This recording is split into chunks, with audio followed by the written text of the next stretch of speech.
Buenas tardes, gente bonita, gente maravillosa, profesores, profesoras del maravilloso estado de Oaxaca y de nuestra bella República Mexicana. Qué gusto y en verdad, qué enorme gusto el estar el día de hoy, en 13 de junio, acompañado de nuestra muy querida maestra Amanda Leticia Ramírez Martínez, quien en un momento me voy a permitir presentar. El día de hoy vamos a tener un maravilloso diálogo que lleva como título Claves para trabajar por proyectos en el aula. Una entrevista en vivo, una entrevista que indagaremos lo más profundo que se pueda con nuestra querida maestra Amanda Leticia Ramírez Martínez. Querida maestra, ¿cómo estás? Qué gusto verte.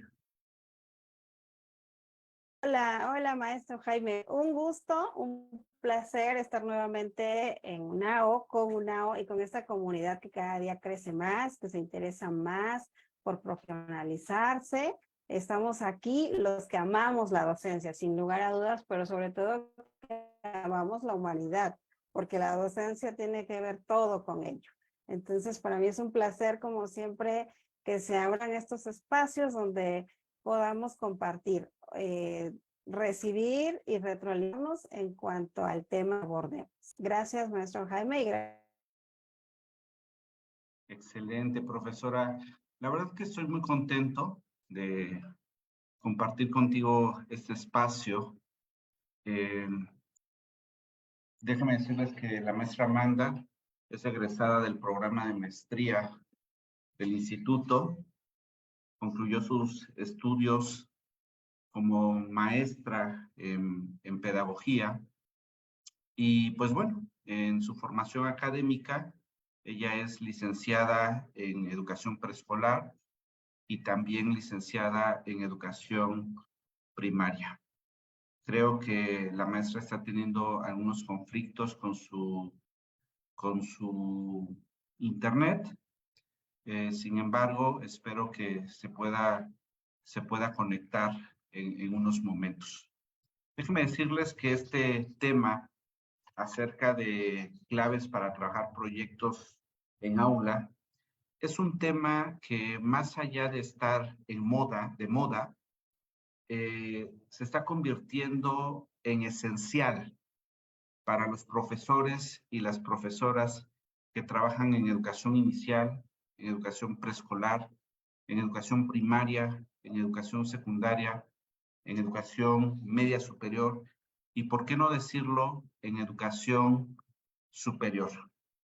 Pues sin duda alguna, el modelo educativo actual, la nueva propuesta curricular, uno de sus ejes rectores es la propuesta de integrar los campos formativos, de integrar las asignaturas a través de proyectos.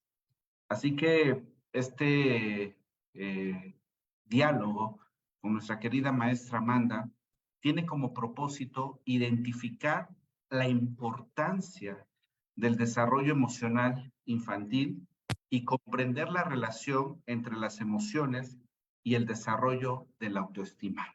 ¿Cómo la ven? Dos propósitos que para mí, desde mi punto de vista, nos generan una expectativa importante. Hace mucho calor, así que espero tengan una bebida refrescante, agua o lo que ustedes más apetezcan para empezar a disfrutar este diálogo, esta charla académica con nuestra maestra Amanda. Amanda, ya estás de vuelta, ¿verdad?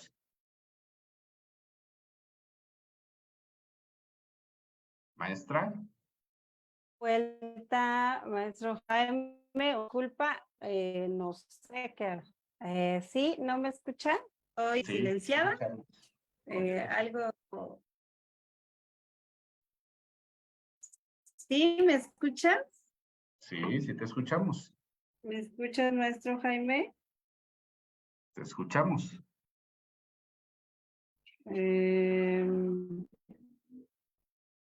hola. ¿Nos escuchas, maestra Amanda?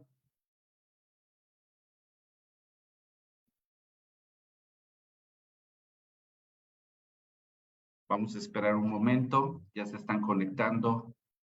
¿Me escuchas, maestro Jaime? Sí, sí te escuchamos, Ah, maestra. ¿Tú me perfecto. escuchas? Gracias. Gracias. Sí, sí, sí. Es que Excelente. ah, estaba teniendo problemas. Ya. Ok. Ok, no te preocupes, ¿estás lista para iniciar? Estamos listísima.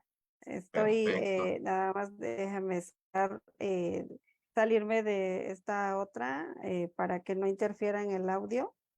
Ok, Y por supuesto que sí. Ah, pero perfecto. Pues bueno, pues buenas tardes, queridos profesores, queridas profesoras que nos acompañan en el diálogo Claves para trabajar proyectos en aula.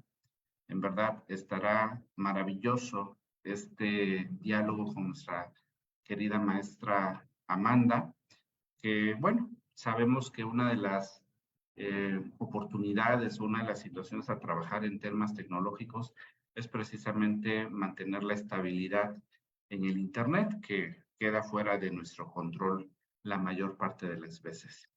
Así que, sin dar más preámbulo y dándoles la más cordial bienvenida a todos y cada uno de los profesores y profesoras al Instituto Universitario Antequera de Oaxaca, voy a hacer dos planteamientos, porque si algo nos gusta hacer aquí es preguntar. ¿Lista? Ok, lista, lista. perfecto, maestra. Antes de iniciar, quiero decir algo importante. Bueno, preguntarte algo más allá del diálogo. Maestra, ¿cuántos años llevas en la educación? Para calcular tu edad, Llevo, ¿eh? llevo 26 años, maestro Jaime. 26 años, tú 26 apenas años. estabas naciendo. Muchas Cuando pues ya gracias. estaba, cuando yo estaba ya iniciando en este mágico y maravilloso mundo de la docencia. 26 años, así es. 26 años, excelente. Estoy viendo Sí, tu currículum y pues bueno, yo te conozco, compartimos ya el aula en varias ocasiones, ahora somos compañeros, ¿verdad? En procesos de formación. Déjenme decirles que claro. Amanda tiene experiencia laboral como promotor educativo para el nivel de educación inicial en su modalidad no escolarizada, brindando capacitación a madres y padres. Ha trabajado en gestión escolar, auxiliar de educadora, directora de estancias y guarderías, profesora frente a grupo en nivel preescolar, directora de jardines de niños privados y del sector público. Ha sido personal de apoyo en el nivel telesecundaria, asesora virtual en SINADEP, asesora técnico pedagógico en nivel preescolar. También acompaña procesos de formación a profesores de educación preescolar, primaria, secundaria, y pues bueno, actualmente, y con mucho agradecimiento y reconocimiento, quiero decir que es tutora pedagógica del Instituto Universitario de Oaxaca en nuestros posgrados, maestría en pedagogía y especialidad en docencia. Pues, ¿qué te parece que ahora sí? Vamos a empezar a entrar en materia. Claro que sí. Gracias. ¿Qué es el aprendizaje basado en proyectos? Y si el ABP, digo, para hilar las preguntas, ¿es una técnica o una estrategia? ¿Qué es el aprendizaje basado en proyectos? Bueno, hay una serie de autores que de hace unos años hacia acá cobran boom, ¿no? Esta metodología, lo cual no quiere decir que esta metodología como tal sea una novedad, o sea, algo nuevo. Ha llevado y ha tenido estas transformaciones curriculares que pues se van demandando a través de lo que la sociedad y el sistema educativo plantea. Sin embargo, el ABP está considerada y es una metodología que principalmente centra la atención en el estudiante, ¿no? Y consiste en promover el aprendizaje real a través de situaciones totalmente reales. Este es uno de los elementos fundamentales y de los principios fundamentales de la ABP. Respondiendo a esta segunda pregunta y para dar continuidad, es que si es una estrategia o es una técnica, pues se considera una estrategia porque se engloban un conjunto de técnicas que van abonando a que se vaya desarrollando esta metodología como tal. Entonces, pues una técnica nos deja muy cortos, pero la estrategia como tal abarca, ¿no? Toda esta serie de técnicas. Entonces, esto que yo les mencionaba de cómo nosotros empleamos situaciones reales para desarrollar o iniciar, detonar este aprendizaje basado en proyectos, pues que articulamos a través de múltiples actividades, de múltiples técnicas, empleándolas para promover el aprendizaje. ¿Con el fin de qué? De generar pues productos, servicios, comprensiones que llevan a las y los estudiantes,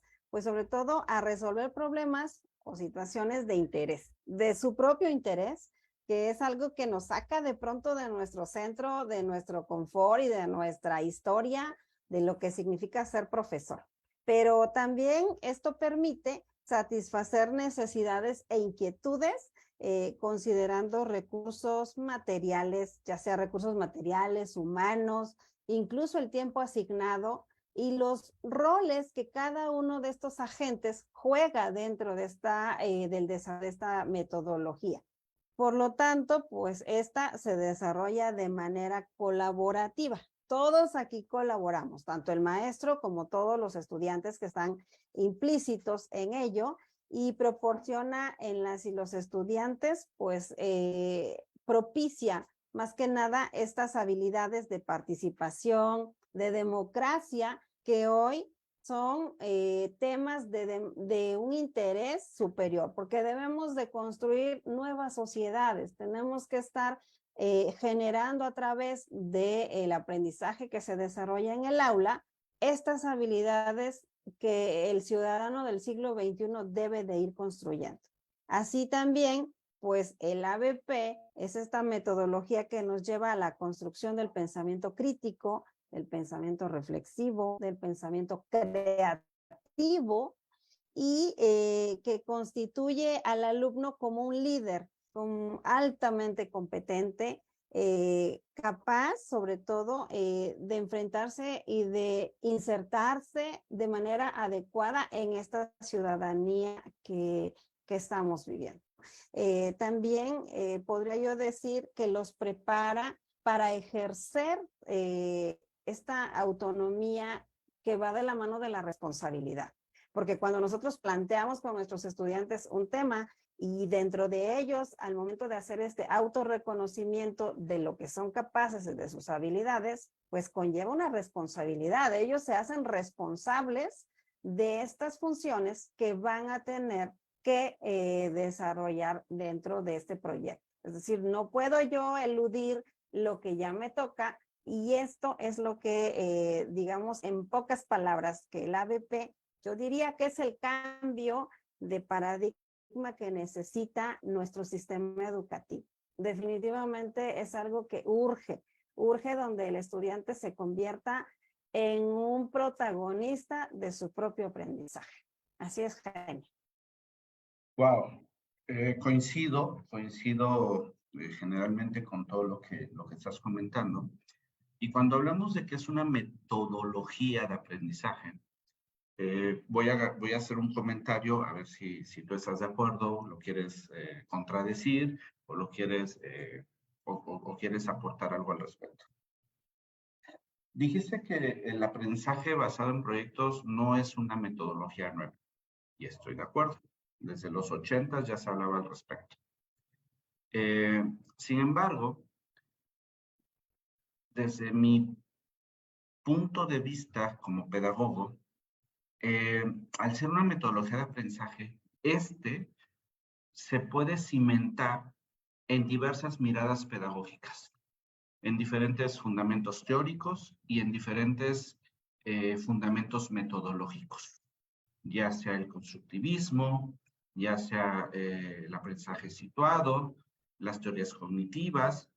Creo, estimada Amanda, que hoy en día las posturas pedagógicas están dejando de confrontarse, ¿no?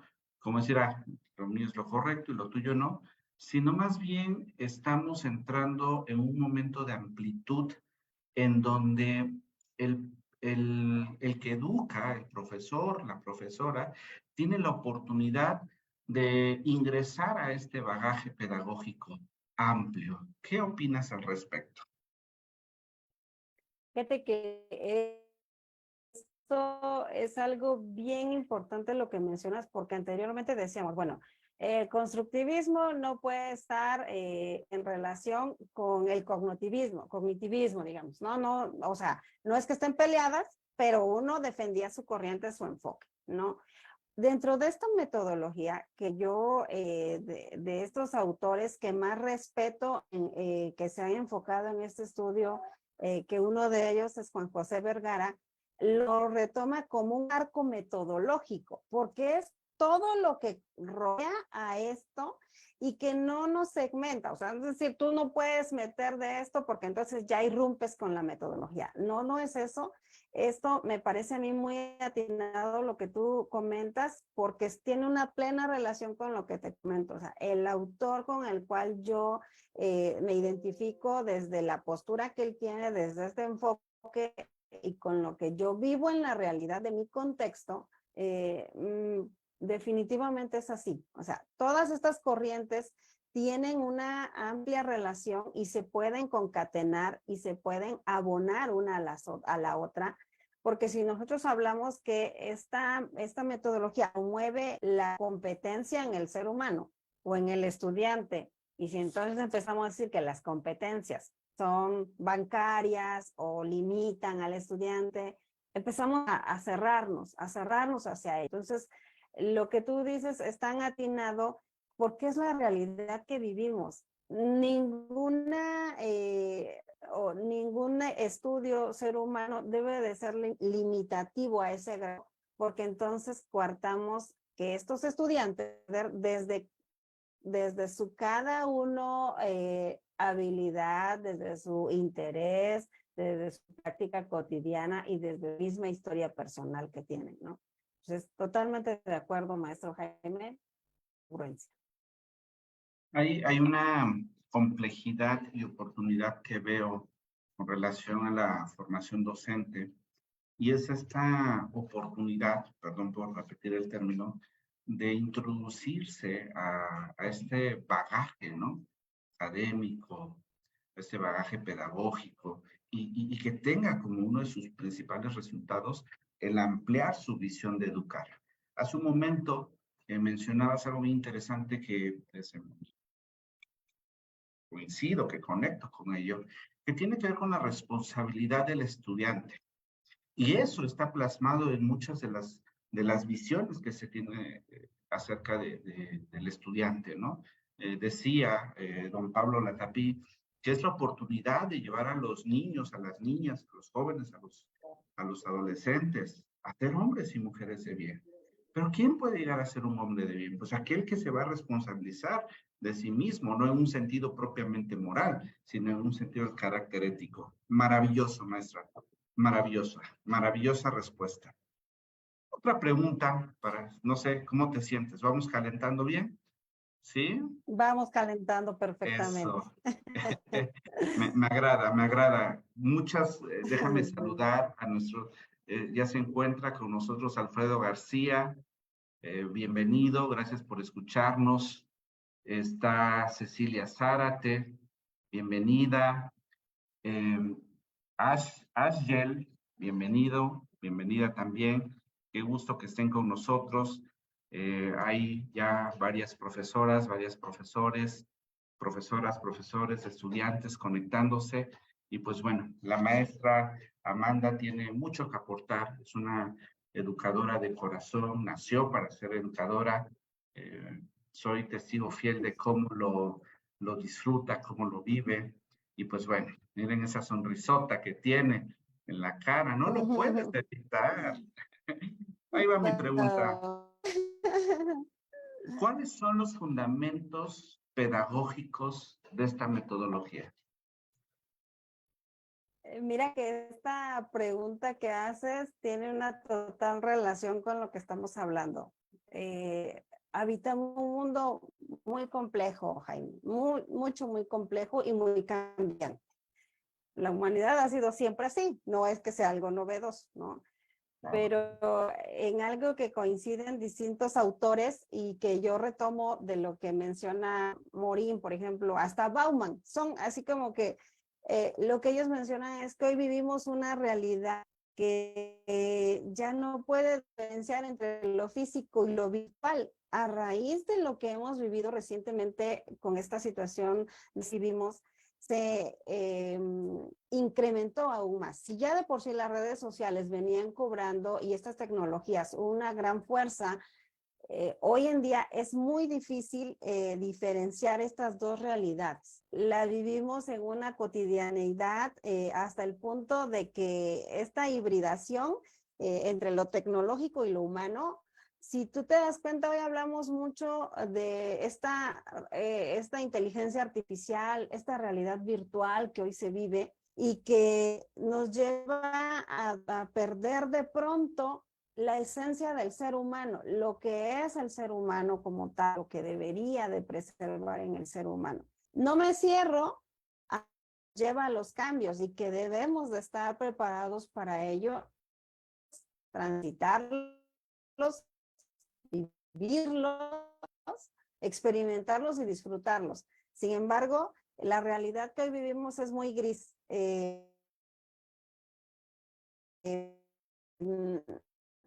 La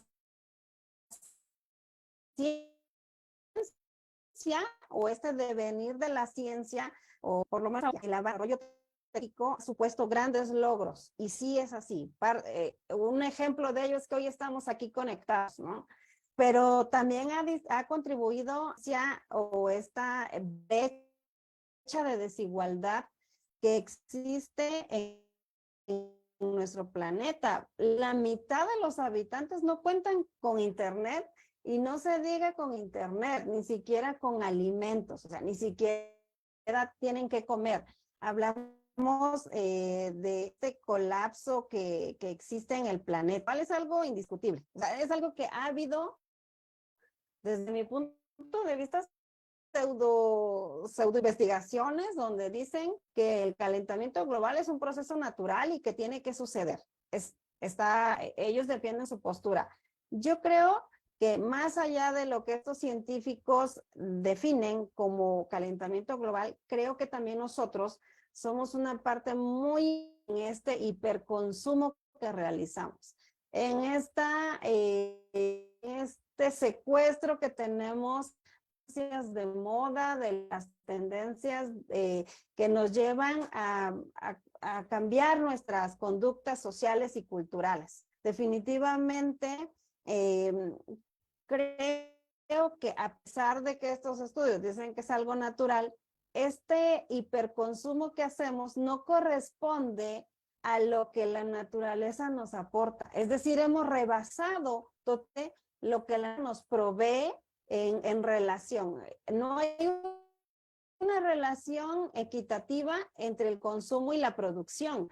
Entonces, estamos haciendo una sobreexplotación de nuestro planeta y los residuos que nosotros generamos a través desde las envolturas de comida chatarra, de comida empaquetada, de que nos ofrecen la preservación de alimentos y todo lo que tiene con, pues esto nos va llevando a que vamos colapsando precisamente nuestro planeta.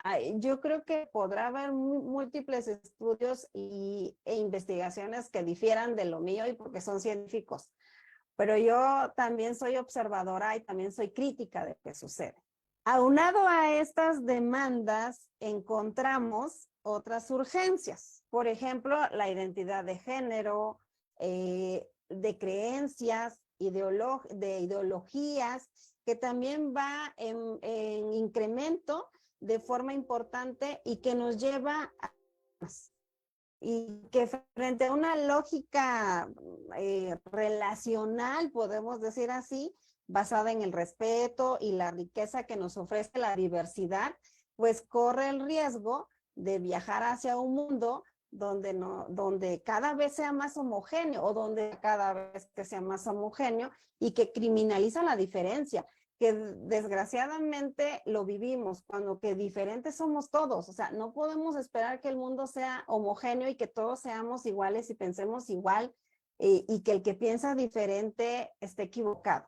Entonces, como educadores, nosotros no debemos convertirnos en simples espectadores o peor aún,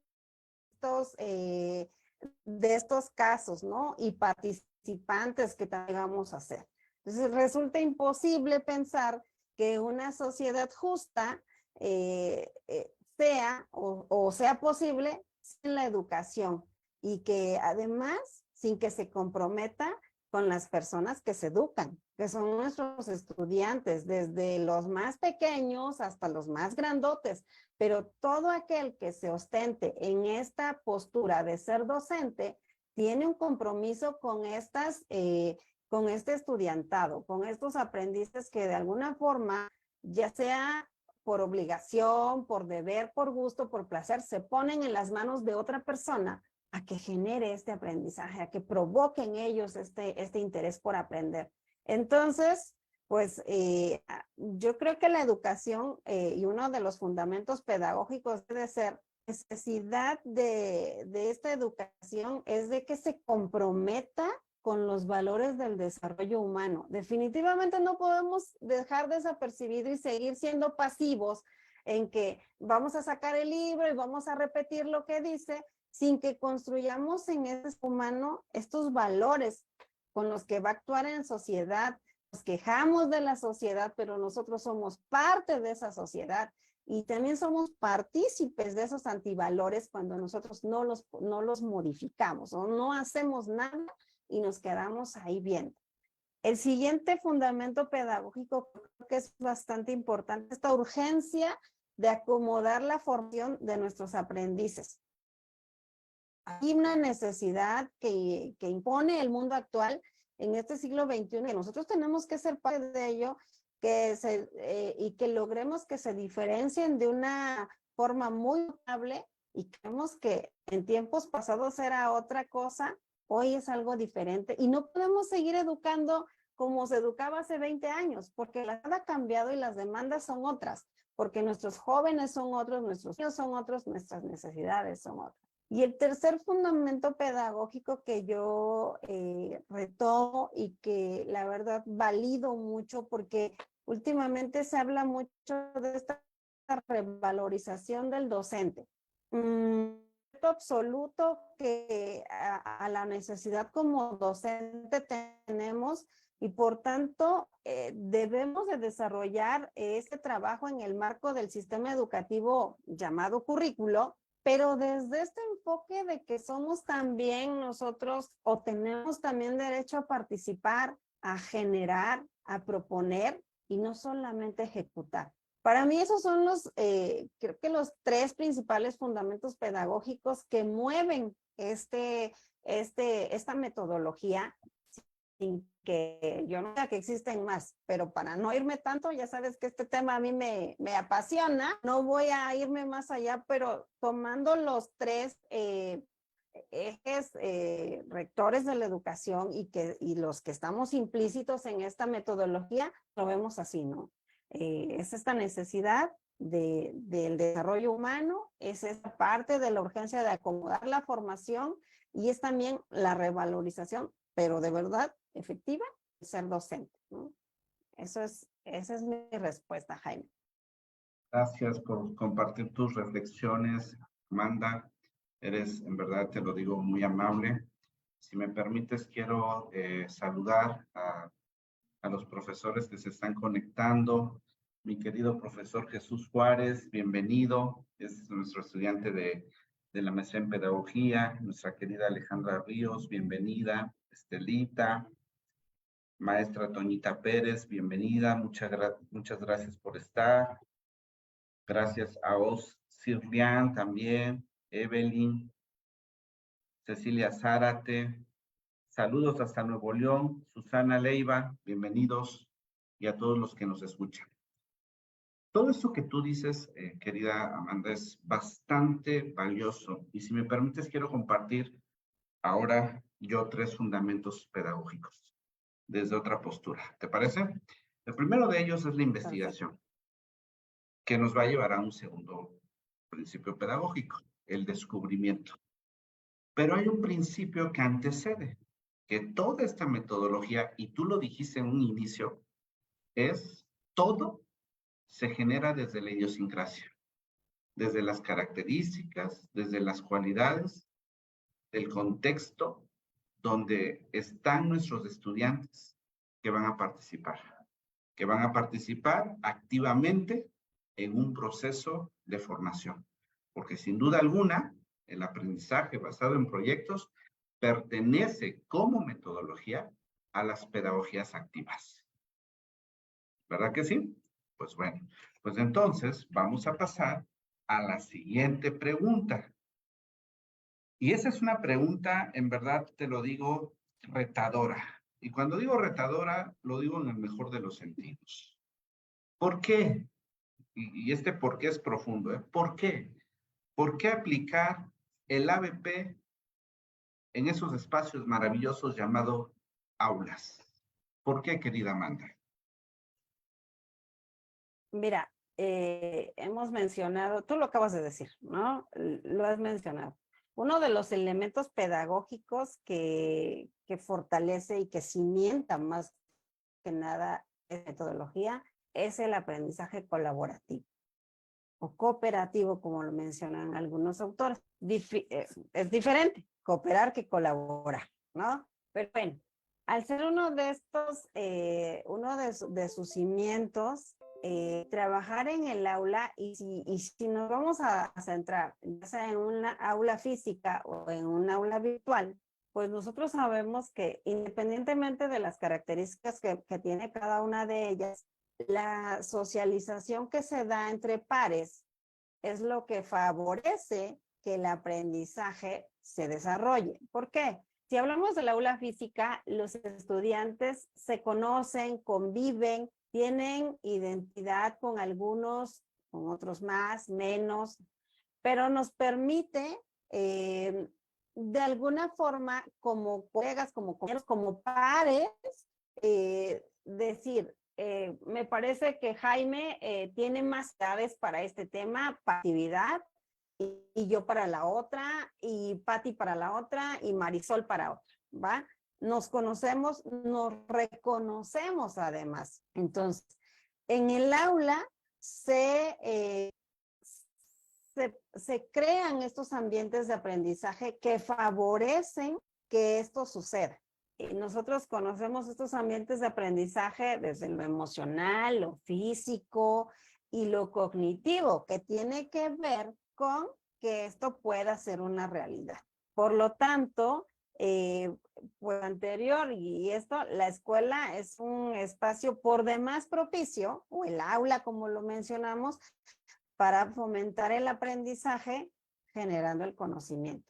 Pero este aprendizaje basado en proyectos puede ser que surja en el aula, pero también que trascienda. De hecho, eso es lo que debe de hacer. Surge en el aula, se aplica en el aula, pero tiene una trascendencia más allá. Porque otro de los fundamentos pedagógicos que tiene el ABP es que los productos que los estudiantes realicen durante todo este aprendizaje es que deben de ser enfocados a destinatarios reales. Por lo tanto, estos productos van a llegar más allá del aula. No solamente se va a quedar en un aprendizaje para los estudiantes.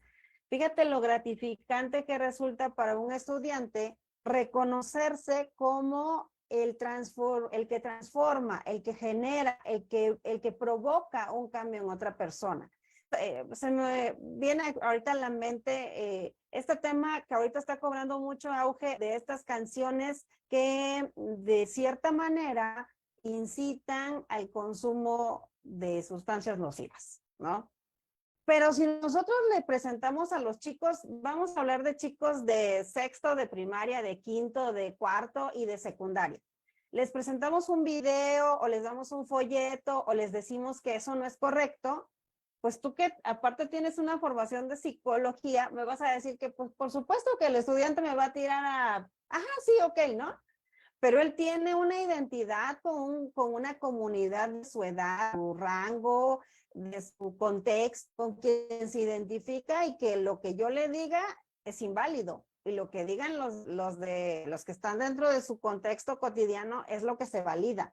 Entonces, cuando yo involucro al estudiante en el aula a hacer una investigación consciente, a llevarlo a una reflexión, no solamente de lo que yo creo desde mi percepción como adulto, sino las consecuencias que concienzudamente te puede llevar a determinar programación o reprogramación a través de lo auditivo, podría el chico entender y aceptar y creer y sobre todo apropiarse de qué tan positivo o nocivo puede ser. Entonces, el aula no solamente es porque ahí está el maestro y ya, no, se generan estos ambientes de aprendizaje y sobre todo es este aprendizaje entre pares, que por decir demás es uno de los principios pedagógicos. El aprendizaje entre pares sabemos que al estar en este nivel cognitivo equitativo, genera que los alumnos tengan esta motivación y de alguna forma se inspiren en otros estudiantes. Entonces, ahí donde nosotros nos reconocemos en un ambiente llano, en un ambiente donde tenemos la oportunidad de expresarnos sin miedo, sin temor, pues se puede generar de manera excelente el aprendizaje. Pero el calco, sí se aplica o surge en el aula, pero no se queda ahí. Esa no es la intención. La intención del ABP es que trascienda esas paredes y transforme sociedades y transforme a esas personas que estuvieron involucradas. Ahí surge, pero no solamente es su lugar de aplicación. Wow, me encanta. Pude prestarte atención y una de las cosas que me parece que es maravillosa esta metodología, podríamos decir que es una metodología que integra, ¿no? Que integra a los estudiantes, ¿no? Desde sus particularidades, desde su individualidad, desde sus propias personalidades, ¿no? Es una metodología que favorece un entorno de aprendizaje, un entorno, una cultura de aprendizaje. Y lo otro que me parece también bastante interesante es que uno de los ejes rectores que va a ser parte de una secuencia y la integración de los campos formativos o de las asignaturas es que el proyecto se tiene que centrar en los elementos de la idiosincrasia, centrarse en los elementos del contexto, ¿verdad? Porque entonces se está tomando importancia a lo local, se está tomando importancia a lo inmediato, a lo más cercano al estudiante. Me encanta. ¿Hay alguna pregunta aquí? Si me permites, Amanda, comentarla. Bueno, te mandan saludos. La profesora Gracias. Marisol, que fue estudiante tuya en la especialidad en docencia, pero la Qué profesora amable. Elisa Redondo me parece pertinente esto que comenta, porque te enfocas un poquito a educación presco, ¿no? Que evidentemente, digo, de primaria, evidentemente los principios son los mismos, pero ¿qué opinas en el aula preescolar? Pregunta la maestra Elisa. Tu mero mole. Créeme, Jaime, que, sí, que es uno de las preguntas que más me he encontrado. Obviamente amo y defiendo mi nivel preescolar por sobre todas las cosas. Claro. Y muchos lo encuentran muy difícil de aplicar el aprendizaje basado en proyectos en preescolar, porque tiene fundamentos como decir, lleva al alumno a la metacognición, y a mí me han cuestionado cuando yo planteo esto y me dicen, ¿cómo voy a hacer que un alumno vaya a la metacognición? Que es decir, que emplee su conocimiento para otro, pero de una manera consciente, ¿no? O sea, yo ya sé que puedo hacer esto y con esto voy a hacer lo otro. Pues sí se puede, porque lo único que tenemos que hacer es situarnos en la etapa de desarrollo y cognitiva de mi estudiante, y el planteamiento que voy a hacer de las necesidades, de los intereses de mi estudiante va en consecuencia de lo que conozco de ellos, de lo que ellos me cuentan, me platican. Nuestros niños de preescolar son tan abiertos, tan naturales y tan auténticos, que nos cuentan de todo, ¿no? Dijera por ahí los memes, los secretos de la familia se terminan hasta que el niño ingresa al preescolar. En ese momento nosotros sabemos prácticamente todo lo que pasa en una familia. Eso es nuestro más grande recurso, es nuestra mayor herramienta que vamos a emplear. No en contra, ¿eh? Mucho ojo, hay que ser bien respetuosos, cuidadosos de esta privacidad, de esta familia, de lo que ellos tienen. Pero escuchar a los niños, ¿qué les interesa? Porque nos vamos, y la verdad lo he visto, nos hemos como casado con esta idea de a los niños les gustan los dinosaurios, vamos a hacer un proyecto de los dinosaurios.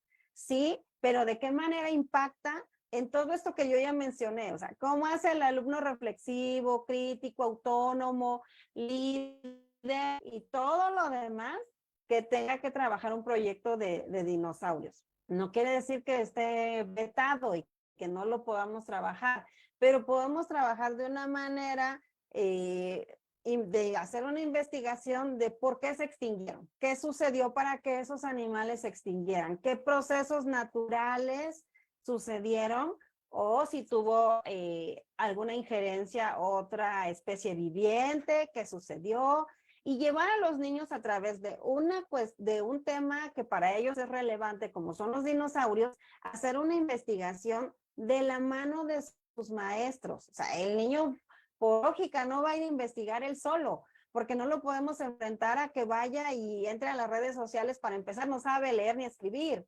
Entonces, tampoco lo podemos exponer a existen peligros en las redes sociales, o tampoco enfrentar a que las familias muchas veces no tienen el tiempo para ayudar a nuestros estudiantes. Nuestros proyectos siempre, tú lo dijiste, Jaime, tienen que estar totalmente en relación con el contexto inmediato de nuestros estudiantes, con que nosotros, por eso, primero que nada, siempre en toda situación educativa, en toda forma de educar, debemos de tener un diagnóstico. Con ello nos vamos a basar y conocer qué es lo que les interesa a mis estudiantes, pero que además yo, dentro de mi propio razonamiento pedagógico y mi conocimiento y mi experiencia, sé que mis estudiantes son capaces de lograr, y no los voy a enfrentar a una situación de frustración, de aburrimiento. Debo de saber mediar. Esa es la función que yo desempeño ahí: identificar, reconocer, asignar y mediar, ¿sí? O sea, yo voy mediando. Que también en las aulas de preescolar los niños pues tienen estas conductas de pronto de que es lo que yo digo, y lo que yo digo quiero que se haga y quiero que lo hagan todos. Entonces ahí entro yo como mediadora y enseño a los niños a través de este aprendizaje a ir siendo tolerantes, a ser empáticos, a ser respetuosos, a ser democráticos, y lo podemos ir desarrollando. Entonces, que se puede, se puede, y lo he comprobado. Entonces, ahora sí que con a las pruebas me remito. Sí se puede hacer, ¿sí? Pero nuestros proyectos o el planteamiento siempre debe de ser acorde al nivel de nuestros estudiantes. No querramos que responda un niño de 3 años igual que un chico de 15. Eso no es posible, ¿sí? Entonces, espero haber respondido esa pregunta, maestro Jaime, y a la maestra que nos la que nos la presentas. Creo que, estimada Amanda, dices muchas cosas muy importantes. Quiero rescatar que todos los educadores, las educadoras, quienes nos dedicamos a acompañar estos procesos de formación, hay una exigencia ética y es conocer al estudiante, a quien está siendo educado. Uno de los fundamentos que el constructivismo o las teorías constructivistas aportan al aprendizaje basado en proyectos es la exigencia de comprender cómo aprende el estudiante. Cómo en el sentido de esa estructura, ¿no? De procesamiento de la información. Y bueno, yo podría decir como muchas cosas al respecto, pero bueno, algo que quiero también comentar es que hay una oportunidad y un reto para los profesores y profesoras de organizar la información, de organizar los contenidos. Esto lo voy a comentar por la siguiente pregunta, ¿no? En el sentido de que una de los pasos para diseñar un proyecto es la categorización, que nos va a llevar hacia donde nosotros queremos, ¿no? Así que voy a pasar al siguiente planteamiento, si tú me lo permites. Wow, ya llevamos 46 minutos. Le voy a poner nitro, le voy a poner velocidad. No, no es cierto. Vamos bien. Vamos bien, yo estoy muy contento. Me gusta hablar de pedagogía, me gusta hablar de aprendizaje. Una de mis pasiones en el ámbito pedagógico es la organización del conocimiento y comprender las estructuras de los modelos pedagógicos y de las propuestas metodológicas que existen. Si comprendemos estructuras, que venga el modelo educativo que venga, ¿no? ¿A qué se refiere la transversalidad de los contenidos? Este planteamiento me encanta, te voy a decir. Me ha tocado escuchar, ver, analizar que algunos colegas que plantean esta metodología, este enfoque de decir, es que con un solo trabajo, con un solo proyecto, yo evalúo todos los campos o las áreas del conocimiento. Sí y no. Porque la transversalidad tiene mucho más que ver con que si nosotros hablamos de transversal, pues cruzan, ¿no? Atraviesan. Es decir, no se enfocan, sino que van atravesándose. Y sí y no, lo digo porque no es ese el fundamento de la ABP. La transversalidad tiene mucho más que ver y va más allá con las inteligencias múltiples. Cuando nosotros le planteamos le damos un menú variado al estudiante, nosotros le ofrecemos alternativas. Nosotros no hacemos sentir a nuestro estudiante de que en matemáticas no puedo y ya no la hice, o sea, y ya no pude, o sea, ya no logré nada aquí y no soy inteligente y no soy capaz. Cuando yo le planteo al estudiante un menú tan variado donde hay temáticas, hay literatura o hay oralidad o hay educación física o hay artes, hay comunicación, hay expresión, él va a encontrar algo de dónde agarrarse y hacer crecer su autoestima porque se reconoce capaz y el mejor en eso. Entonces, la transversalidad que se aplica en el habla no solamente es una forma cómoda de abarcar los contenidos, es una forma humana de darle al estudiante esta opción y esta oportunidad de sentirse partícipe, activo, ya lo dijiste, son metodologías activas, activo dentro de lo que estamos desarrollando. Por ejemplo, y lo planteo rápidamente, te puede ser muy hábil para artes, tener un bagaje muy amplio de las artes, una sensibilidad hacia la expresión artística, pero a la historia, no le gusta la historia. Cuando nosotros hacemos un proyecto que tenga que ver con una investigación quizás de artes, o vamos a hablar, tenemos que irnos a la historia. ¿Quiénes son estos artistas? ¿En qué momento? ¿En qué año? cuál fue la corriente, empezamos a hablar de diversas áreas del conocimiento y el estudiante que estaba cerrado a la historia porque quizás tuvo una experiencia no muy positiva, se cerró y dijo, yo no quiero saber nada de historia, empieza a abrirse a esa área del conocimiento a través de algo que le apasiona, a través de algo que a él le gusta. Entonces, la transversalidad de los contenidos no solamente es eso, o sea, no solamente atravesar y atravesar por todos lados, no solamente es tocar y que el niño medio aprenda, es hacer que el estudiante se enamore.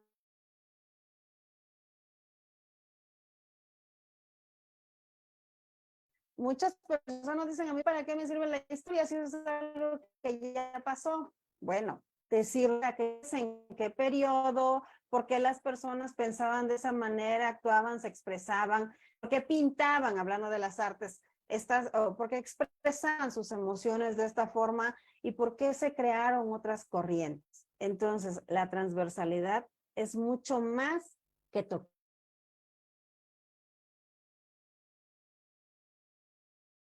Nos volvió a ir la maestra Amanda. Déjenme decirles que solo como dato para comprender por qué sucede esto, ella vive en una población y pues bueno, de repente, tanto en las poblaciones como en las comunidades más acercadas a Regresé, la urbe, no sé qué sucedió, maestro Jaime. no te preocupes, estoy explicando Regresé. que esto es como común, ¿no? Que suceda, pero Sí, bueno, sí, sí, desafortunadamente. gracias por el esfuerzo que haces. Quiero rescatar algo de todo lo que amablemente nos comentas con relación a la transversalidad de los contenidos. Una de las exigencias hacia el profesorado, y lo digo como una exigencia pedagógica, es que para realizar esa transversalidad de los contenidos se requiere una habilidad de dar lectura y análisis a las propuestas de los programas de estudio. Es decir, no se puede hacer una transversalidad si se desconoce la propuesta, las intenciones del plan de estudio y cómo éstas se manifiestan a través de los contenidos, porque esa transversalidad tiene que ver con identificar, con organizar, con adecuar los contenidos, ¿no? Los que diseñamos, los que nos dedicamos al diseño curricular, a esto le llamamos hacer una propuesta congruente del currículum, ¿no? Que precisamente la propuesta que hace la nueva escuela mexicana es este es el propósito, este es el fin, estas son las intenciones, y la creación del proyecto es una exigencia pedagógica hacia el profesorado, ¿no? ¿Por qué? Porque el profesorado conoce la idiosincrasia, ¿no? Conoce el contexto donde está, conoce a los estudiantes, conoce a los papás, conoce a las mamás, es consciente de los recursos con los que cuenta. Entonces, cuando nosotros hablamos de transversalidad de los contenidos, estamos hablando de un análisis del currículum. No sé si estás de acuerdo con esto que digo. Y fíjate, Jaime, que es bien complicado, digamos, si hablamos de educación básica, o sea, centrarnos en educación básica, es bien complicado cuando los maestros de, por ejemplo, de secundaria, técnica o general, que están enfocados y que tienen conocimiento más profundo de un área de conocimiento fines y tienen que integrarse a este proyecto con las demás asignaturas, ¿no? Es cómo vamos a ir planteando esto, es cuando esto sucede, lo que tú estás planteando, lo que tú comentas. Como docente de matemáticas, me tengo que involucrar a conocer el currículo o el plan de estudios y el programa de estudios de la asignatura de español, ¿no? Yo tengo que conocer de qué está hablando para poder vincular mi área de conocimiento y de manera transversal llegar a este conocimiento, a generar este conocimiento en mi estudiante. Por eso tiene que ver mucho con la ética que el profesor tiene. O sea, nosotros podemos negarnos y muchos se niegan, esa es la realidad. Creo que esa es una de las mayores problemáticas, que se niegan a hacer esta vinculación porque implica que tengo que adentrarme a estudiar otra área en la que quizás pues no me siento tan cómodo, o que quizás no siento esta responsabilidad como tal. Y que quizás yo digo, bueno, a mí me pagan por mis horas de español y no me compete matemáticas, que le toque al que le toque. Entonces, es un trabajo de mucha ética en el cual nos debemos de comprometer, porque si hablamos de preescolar y primaria, o incluso telesecundarias, pues es un único docente que ve todas las áreas. Pero hablando de, ya sea de escuelas técnicas, secundarias técnicas o generales, o bachillerato, o licenciaturas, pues ya cada uno se enfoca en su área. Y ahí es donde entra estos valores, esta ética del profesorado, de decir, me comprometo con un bien común. ¿Cuál es ese bien común? Pues que mis estudiantes aprendan. Wow, esto que dices pone un poquito compleja la cosa porque, digo, es más sencillo si el profesor, bueno, es más sencillo si no hay como acuerdos, ¿no? En los centros escolares, y es más sencillo si el profesor, pues, tiene a cargo todas las asignaturas, ¿no? Como es en el caso del preescolar o es en el caso de la primaria, pero en secundaria y en bachiller en educación media superior se va haciendo un poquito más complejo. Hay un comentario aquí de Ashley, espero haberlo pronunciado bien. Dice, yo trabajo por ABP, el resultado es favorable y tiene un aprendizaje significativo en la tarea educativa. Gracias por reforzar mis conocimientos. No, al contrario, gracias a ti por estar, eres muy amable. Y pues bueno, vamos a seguir. Voy a unir una pregunta. Ya hemos estado hablando de los beneficios del ABP. Por supuesto, han estado involucrados los comentarios al respecto, pero bueno, ¿cuáles son los beneficios del ABP y qué limitaciones, esta está buenísima, y qué limitaciones hay en su aplicación? Bueno, pues los beneficios ya los hemos mencionado. Yo creo que dentro de estos es que el estudiante desarrolle estas habilidades, estas competencias de ser autónomo, aprender a colaborar, a trabajar. Finalmente, todos los beneficios que tiene van a impactar no solamente para el momento presente del estudiante, sino que van a impactar para cuando él sea o esté en otras prácticas sociales, no solamente para un momento, es para su vida.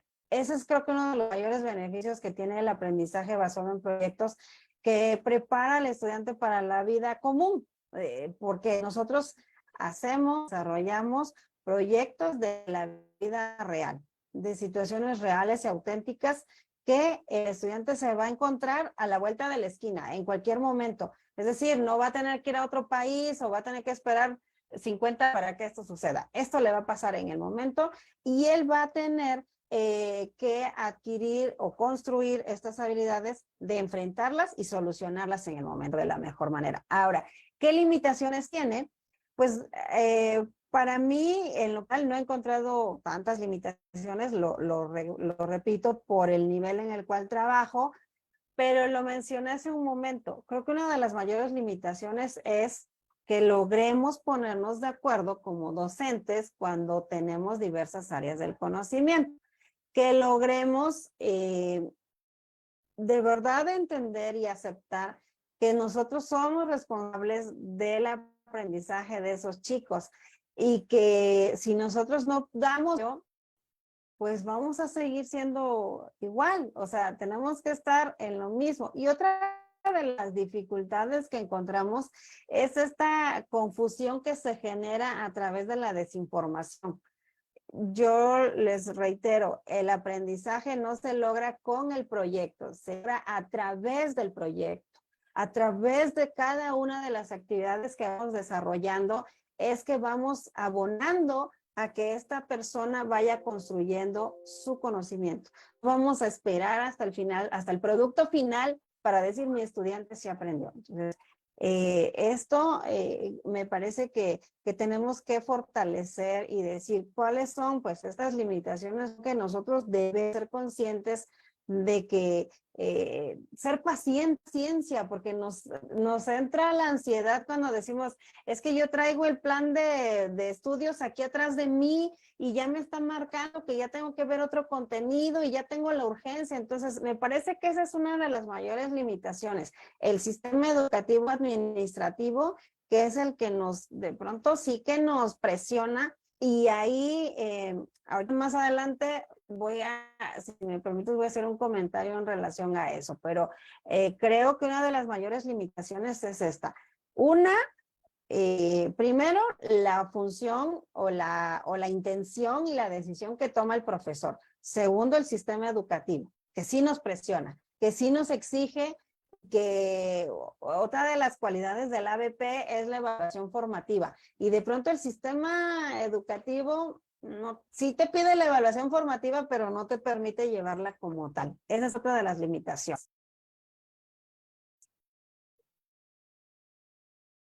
Ok, ok, qué interesante viniendo de tu parte estas aportaciones, sobre todo porque eres una profesora formada como tal y que además tiene experiencia y una experiencia que se ha fortalecido a través de tu propia formación, la cual asumes, y yo lo he visto con mucho cariño. Eh, hay una complejidad aquí cuando se empieza a diseñar el proyecto. Nosotros hicimos un ejercicio el día sábado. Bueno, déjame contarte algo. El 17 de junio, perdón, el próximo sábado, vamos a dar inicio al diplomado en planeación y evaluación en la nueva escuela mexicana. Y se va a ver mucho, metodológicamente de esto. También estamos haciendo una serie, Amanda, que se llama La Nueva Escuela Mexicana.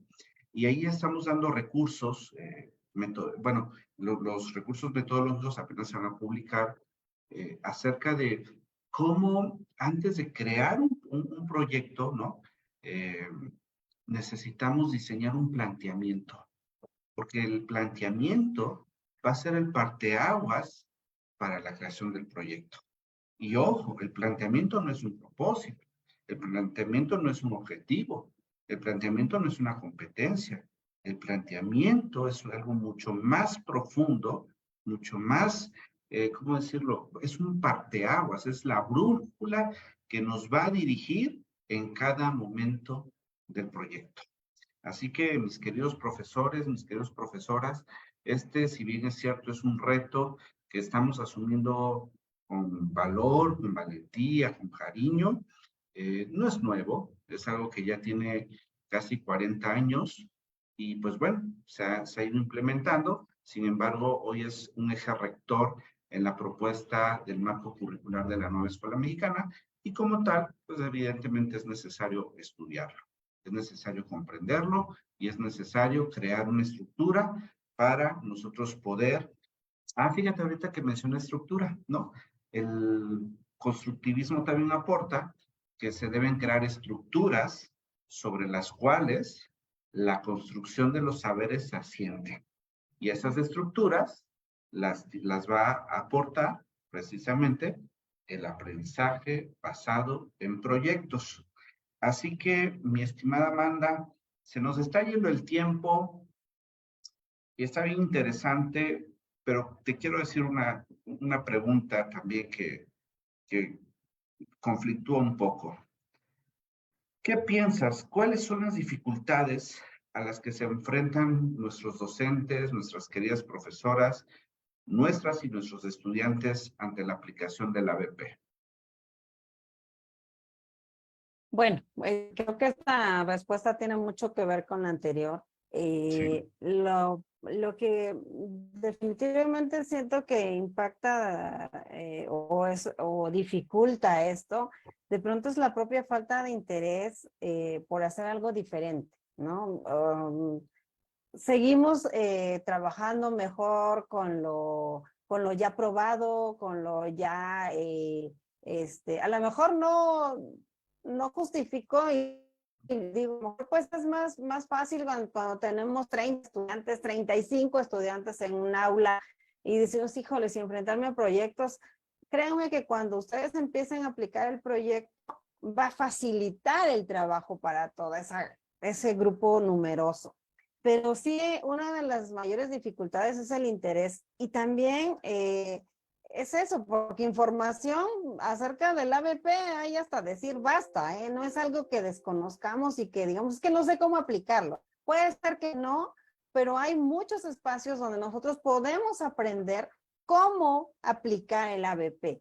De verdad que lo más importante, yo les digo a todos, es apropiense de lo que es, de lo que significa, de lo que representa. No de enséñenme a hacer proyectos, eso no es lo que va a funcionar. Tenemos que conocer los fundamentos teóricos de esta metodología para saber por qué lo voy a aplicar, para qué lo voy a aplicar. Pero ese desinterés es una de las mayores dificultades, porque además los alumnos cuando se enfrentan a un maestro apático, pues también ellos se convierten en lo mismo. Sigue siendo es una réplica de lo que somos. Al final de cuentas, nosotros somos ese espejo en donde se mira el estudiante.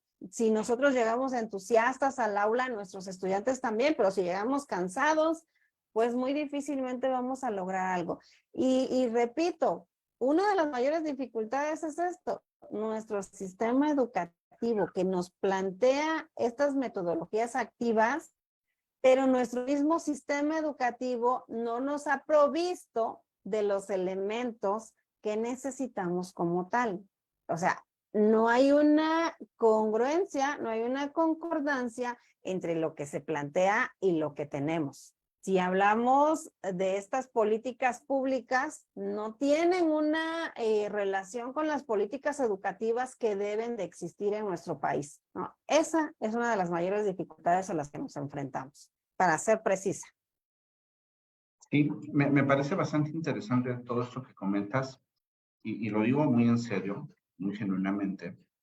Creo que si hablamos de dificultades tendríamos que hacer una clasificación, ¿no? O sea, dificultades desde la infraestructura, ¿no? Dificultades desde la formación. Cesario Victorino dice algo interesante. Dice, no fuimos formados con esa metodología durante nuestra licenciatura. Por supuesto, eso es cierto. Sin embargo, tenemos la oportunidad, ¿verdad?, de formarnos, ¿no? Los docentes, una de las políticas que tenemos en el instituto acerca del profesorado es la profesionalización, y nosotros definimos la profesionalización como mantenerse vigente en el objeto de estudio. En ese sentido, quiero comentar que lo que yo he visto cuando acompaño en los procesos de formación es precisamente ese alejamiento del análisis curricular, lo que va a permitir, como lo dije en un momento, ya hablando en pedagogía, ¿no?, propiamente en esas cuestiones, porque esas cosas, esos elementos que comentas acerca de muchos estudiantes, la infraestructura, ¿no?, del aula, el mobiliario, los recursos didácticos, los recursos tecnopedagógicos, es una situación de carencia o no de carencia. Pero hablando pedagógicamente, hay un distanciamiento en participar en el análisis curricular. Y eso es algo que deberíamos estar haciendo en los consejos técnicos escolares. Eso es algo que, y no digo que no lo estemos haciendo, perdón, rectifico. Es la oportunidad que tenemos de seguir haciéndolo en los consejos técnicos escolares. Es la oportunidad que tenemos de hacerlo en los consejos académicos, en los colectivos, ¿no? Creo que también ese es un concepto que se utiliza, porque ahí está la raíz de comprender precisamente lo que nosotros vamos a hacer como profesores, como profesoras. Y eso, vamos a ir, híjole, el tiempo. A ver, aquí hay una pregunta un poquito, ¿cómo decirlo? Ventajosa. A ver, ¿nos podrías dar claves a considerar para diseñar y aplicar el ABP y no morir en el intento? Voy a ser muy puntual, muy breve. Gracias. Primero, partir de un desafío real. Eso es indiscutible. Okay. Asume el rol, yo docente, de guía y de apoyo. Yo soy su guía y su apoyo de estudiantes. Favorecer el trabajo colaborativo. Eso ya dijimos que es uno de los pilares. Sí. Alentar la indagación y la autonomía. Alienten a sus estudiantes a que investiguen, a que no se queden con lo que ustedes les dan, que ellos vayan por más, porque eso es lo que hoy nos tiene así, esperando que nos den el programa en nuestras manos sin que nosotros seamos o nos creamos capaces de decidir autónomamente lo que en mí necesita. Entonces, nosotros queremos una sociedad diferente. Desterrar el miedo al error, porque aquí nos vamos a equivocar todos, pero toda la vida se nutre, construye por experiencias. Y aquel que no se equivoca, no experimenta y por supuesto no aprende. Evaluar de manera continua, por eso decía yo, la evaluación formativa nos lleva durante todo el proceso evaluando y nos enseña a evaluar, a autoevaluar, a coevaluar de manera responsable, de manera amorosa, de manera respetuosa. Pensar que el proyecto o en el proyecto como un medio para hacer crecer a nuestras y nuestros estudiantes durante todo este proyecto, durante todo. Y finalmente, y creo que la más importante, sean pacientes, porque esas personas que están frente a ustedes como estudiantes no tienen el mismo nivel cognitivo de aprendizaje que tienen ustedes. Sean pacientes con ellos. Están ahí ustedes por algo y ellos también. Entonces, creo que esas son mis 9 claves que me funcionan y que las he estado divulgando constantemente cada que me permite un foro para hablar del ABP. Esas son las más importantes desde mi construcción que tengo. Una construcción bastante valiosa. Quiero añadir algo, querida Amanda, si me lo permites, a lo último que dijiste, acerca del nivel cognitivo. Es importante que los profesores y las profesoras comprendan un principio, y lo voy a decir. Dice Novak, a partir de los trabajos de Ausubel, dice que el nuevo aprendizaje, que la asimilación de los nuevos conocimientos depende de la cantidad y de la calidad de las estructuras de organización previas en los estudiantes. Es decir, si no hay una capacidad cognitiva receptora para, o que esté para aprender lo nuevo, no lo va a hacer. Esa es una de las complejidades que yo encuentro también, ¿no? Que de repente hay unos rezagos, hay unas situaciones ahí que van a complejizar, pero creo que nos podemos también ir formando en esto. Dice Jesús, gracias, apreciado profesor Jesús, excelente información, una de las metodologías que más me han llamado la atención últimamente. Espero que sigan hablando más sobre este tema. Por supuesto, mi estimado profesor, hay videos al respecto que estamos diseñando, hay diversos materiales y pues bueno, claro que sí vamos a seguir hablando de esto. ¿Cómo te sientes, mi querida Amanda, antes de pasar a la última pregunta? Me siento entusiasmada, feliz y acalorada. Ah, todos estamos hablando del calor, todos, y no solamente hablando, lo estamos sintiendo. Me gustaría leer a nuestra, ¿verdad? Hay memes al respecto, hay chistes, hay comentarios, hay cosas que también están pasando, ¿no? Hay reflexiones. ¿Cómo está la audiencia, los queridos profesores, los queridas profesoras? Nuestro profundo reconocimiento y agradecimiento hacia todos y cada uno de ustedes, pues son ustedes las chispas de esa llama que mantiene viva la esperanza en esto que nosotros llamamos educación. Así que voy a pasar al último planteamiento. La pregunta obligada. La pregunta obligada. En esta actualización de esta reforma educativa, esta actualización del sistema educativo nacional, del modelo educativo nacional, ¿el ABP es la metodología ideal? Bueno, la nueva escuela mexicana tiene sus bases filosóficas en el humanismo, ¿no? O sea, sabemos que esa es su base. Y yo al inicio, cuando te planteo todo lo que está ocurriendo con este mundo que yo siento que de pronto si se colapsa y regresa, estamos así. Es una urgencia, más que el ideal, es una urgencia. Implementar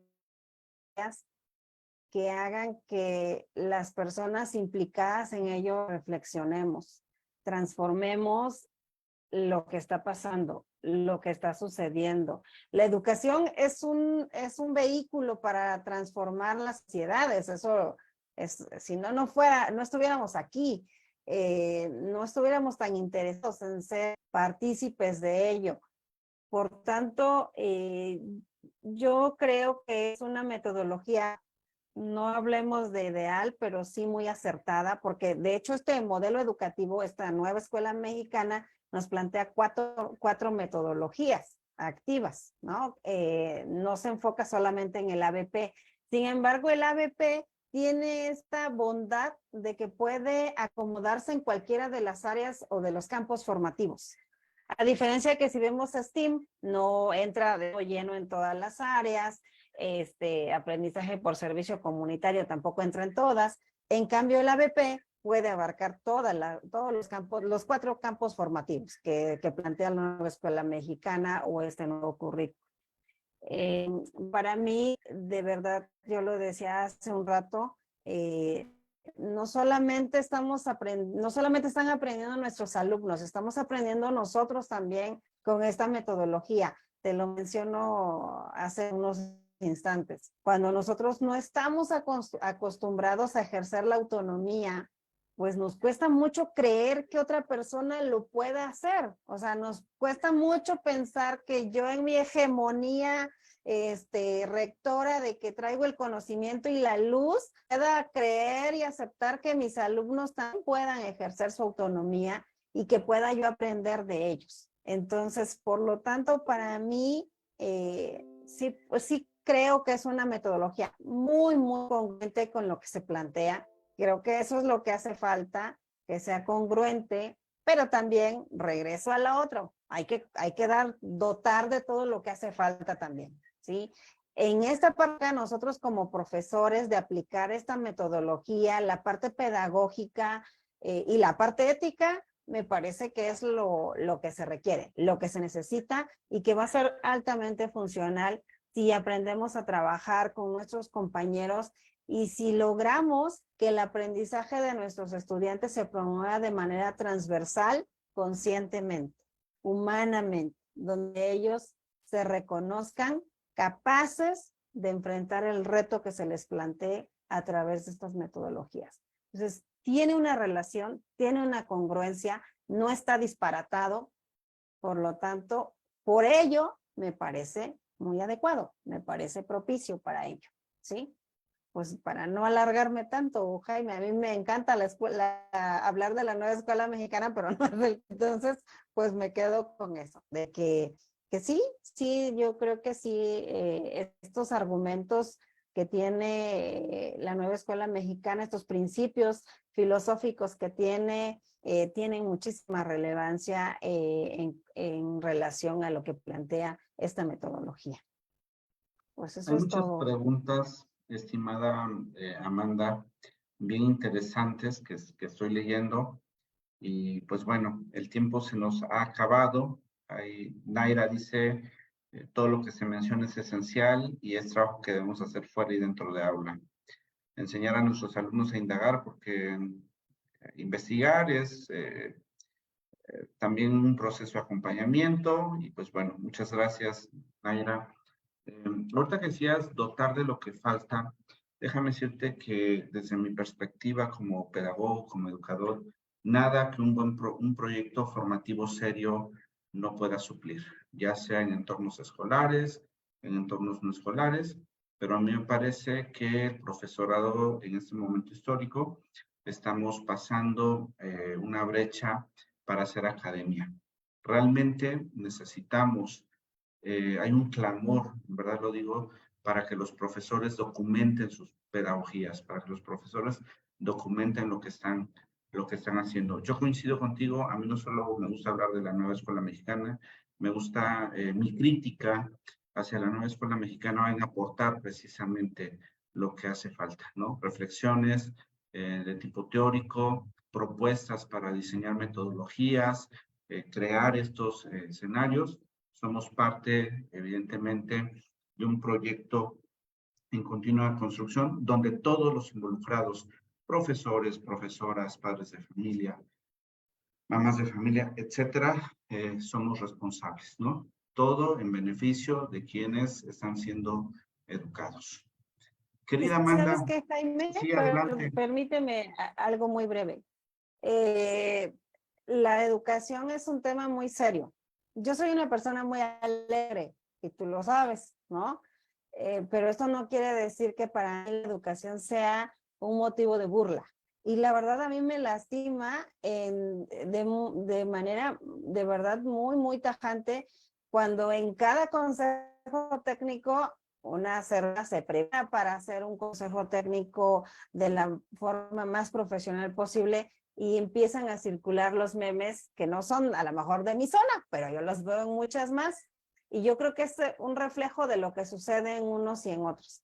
Tomar el consejo técnico como un espacio de aburrimiento, de cansancio, de hartazgo, de mejor estuviera, y no tomamos nuestra profesión con la seriedad que se debe, con la responsabilidad que demanda esto que nos están pidiendo, ¿no? Y que nos está exigiendo la humanidad, la sociedad y nosotros mismos, nosotros que somos parte de ello. Entonces, eso es lo que sí siempre me he quedado con las ganas de decir, o sea, tomen la docencia con la seriedad que es. Yo no visibilizo que un médico empiece a hacer memes porque va a una capacitación para erradicar el cáncer o la cura de una cirugía, especializarse y que se empiecen a mofar de su propio trabajo. Eso nos hace falta, reivindicar nosotros nuestro trabajo, resignificarlos, porque buscamos la revalorización del docente cuando que somos nosotros los que nos mofamos de lo que hacemos en el día a día. Con eso voy a cerrar. Gracias, Gracias, Jaime. Amanda. No, al contrario, tenemos la oportunidad de que los profesores comiencen, como lo dije hace un momento, a hacer academia, de documentar, de crear propuestas, ¿no? Inclusive crear propuestas metodológicas para favorecer los entornos de aprendizaje. Hoy en día se haya roto el paradigma de la escuela formal y la escuela no formal. Ahora se está hablando de pedagogías escolares, de pedagogías no escolares, de pedagogías no institucionales, de pedagogías directivas, no directivas, etcétera, ¿no? Entonces a mí me parece que estamos en un momento bien interesante, hablando históricamente, y que el profesor y los profesores, las profesoras, sin ponerles cargas que no les corresponden, sino desde su propia labor, podemos hacer cosas y seguimos haciendo cosas, porque aquí en el instituto reconocemos al profesorado, seguir haciendo cosas en favor, como lo dijo mi querida maestra Amanda, de las sociedades. Pero ojo, para que nosotros podamos hacer cosas en favor de las sociedades, necesitamos saber qué queremos. Es decir, tener una visión de educar. Y en la nueva escuela mexicana hay una visión. De hecho, el artículo 3º constitucional es una ideología, es una visión de lo que nosotros buscamos como país. Así que, Amanda, te agradezco profundamente en nombre de todos quienes somos parte del Instituto Universitario Antequera de Oaxaca y reconocemos tu labor diaria, tu labor cotidiana, que es esa, educar. Muchas gracias, querida Amanda, y gracias a todos quienes nos acompañaron, profesores, profesoras, estudiantes en educación o áreas afines.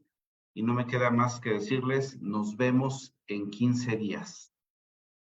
Amanda, Gracias, muchas Jaime. gracias, en verdad, muchas gracias por dedicarnos este tiempo. Para nosotros es valioso y gracias a quienes también se dispusieron de este tiempo para escuchar las aportaciones de nuestra querida maestra Amanda Ramírez.